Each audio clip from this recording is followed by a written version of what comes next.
para 2015 não deixa dúvidas em relação àquilo que o Governo reserva para o futuro.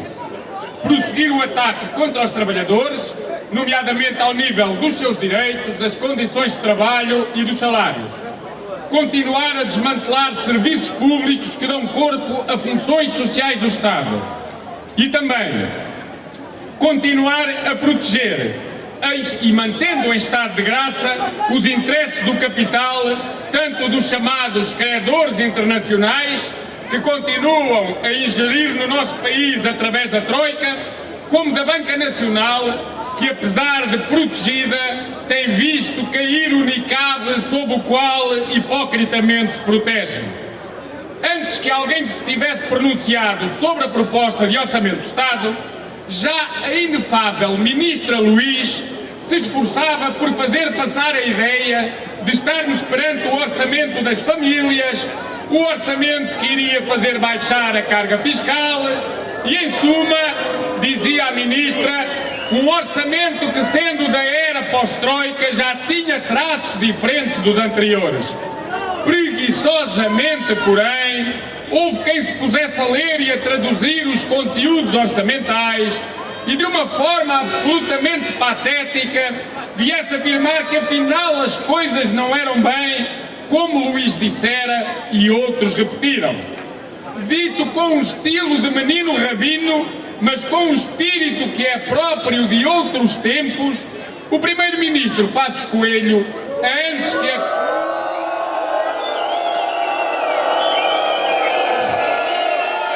dizia então, o primeiro-ministro Passos Coelho, antes que a contestação crescesse, decidiu pôr as coisas em seu sítio e, por isso, aos que o criticavam, reservou um espaço que está Passos Coelho em querer, jamais será partilhado por inteligências como Camilo Lourenço ou mesmo João César das Neves.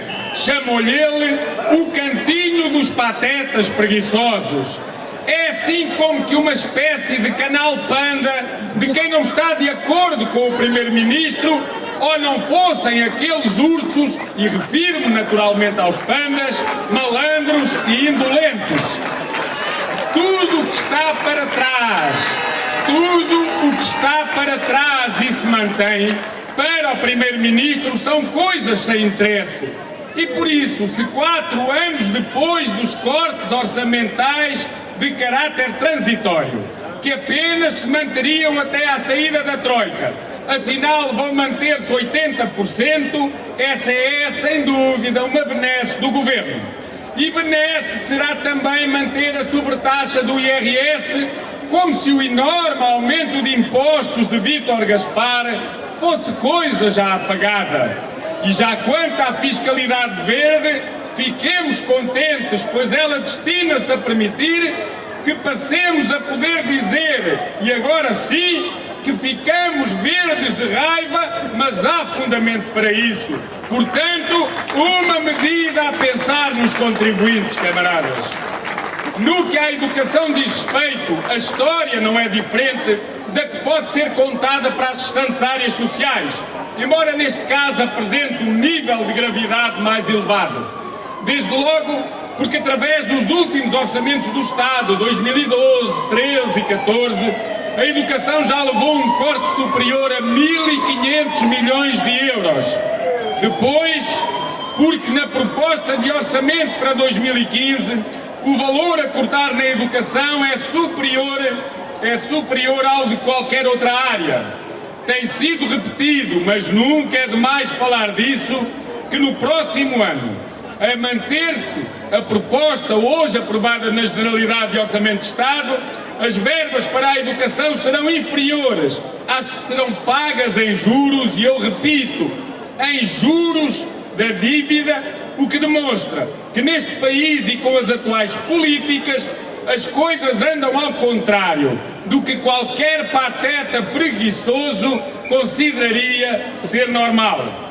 Quem pateticamente olhar para a proposta de Orçamento de Estado dá conta de haver um corte superior a 700 milhões de euros para os ensinos básico e secundário e um corte de 26 milhões de euros para o funcionamento das instituições de ensino superior, para além de se confirmar a já anunciada morte da ciência. Porém, quem, deixando-se de moleza e patetices, olhar com os olhos e o conhecido rigor do ministro Crato, vê que não é nada disso, pois...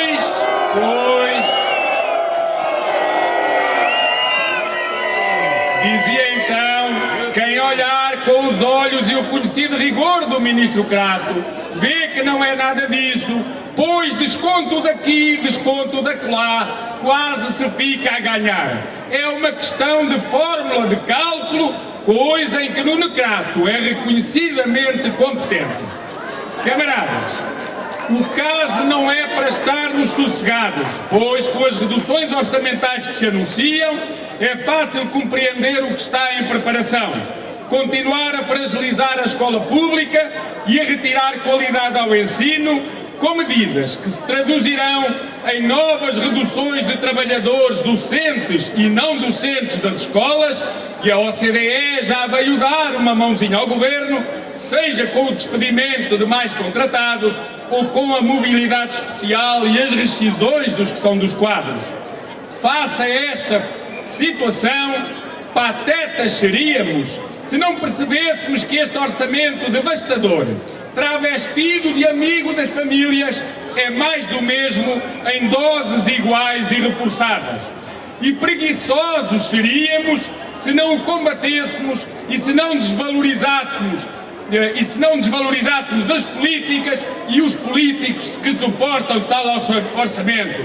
Isto para concluir, camaradas, que burros éramos se fôssemos na conversa de Passos Coelho, de Nuno Crato, de outros governantes e de alguns afins.